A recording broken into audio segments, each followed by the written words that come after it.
Communicate to dominate. That's sort of the subject of today's Straight Talk video. In this video, I'm going to explain to you and share with you the reasons it's very important to communicate clearly, concisely, and so on. So I am Greg with the Job Tips and Straight Talk channel, and I hope you get something out of this because it's designed to help you. If you work for someone, if you are in sales, if you are an employer, if you communicate with anyone outside of working in simply a little cubicle and all you work on is the computer screen, it's very important to get the right communication across.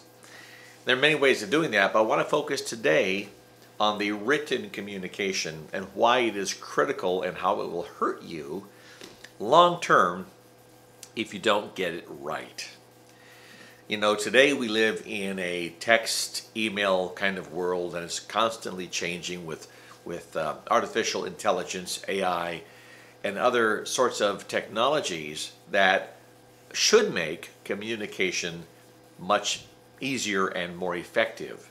We have speech to text, of course, and so you may be texting someone while you're driving down the road, speaking into your phone, and it then comes up with the message and you hit send. Well, what if you don't double check and proofread what you sent before you send it? You know, not always is the AI correct.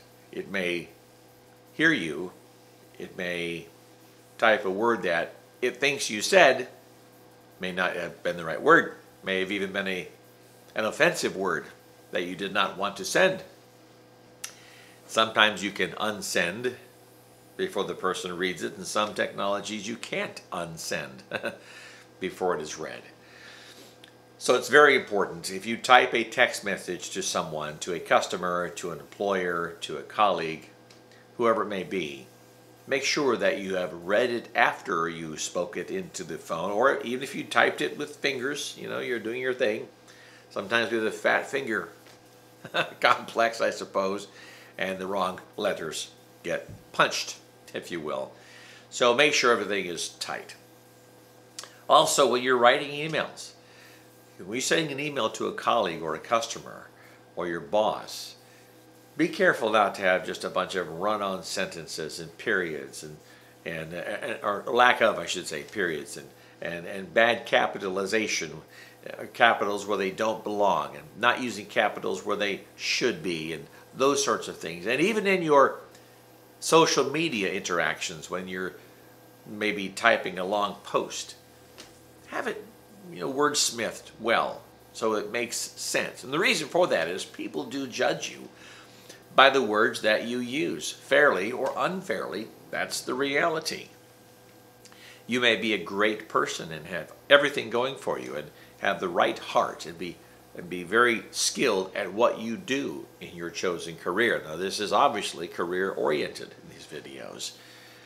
But even in your personal, say, Facebook or Twitter or whatever social media that you're using at the time, be sure that your writing is good. And the reason for that is, if you are, for example, going to apply for a job somewhere, oftentimes the prospective employer will go to your social media and look at your posts. It's public, you know. And they'll judge you by how well you write. They'll judge you by the posts you put out there. So when it comes to writing, be sure your spelling is right, that the word usage is good, and take a step back before you send the communication if you're inclined to do so and if time allows, and read it fresh or give it to someone who you don't mind sharing it with to see if they can proofread it for you if you are in fact prone to spelling errors and those sorts of things. And that will ensure that you have better word usage, the communication is clear, and it is most profound. Because not only will people judge you by the words you use and how well you communicate, especially in the written piece, but also it will affect whether or not you, if you're in sales, whether or not you close the sale. If you are writing a letter to lobby for a pay raise or a promotion or you're filling out a resume to get a great job or what have you. It'll have impact whether or not you will get that job, that promotion, the pay raise, whether or not you will close the sale, right?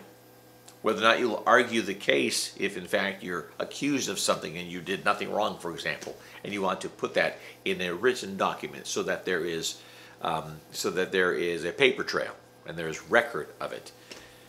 It's helpful if you can communicate dangerously well, right? Well, I hope this helps you a bit. I am Greg with the Job Tips and Straight Talk channel. I hope you get that job, or if you have that job, that you keep that job and have that dynamic career that you want to have. Take care.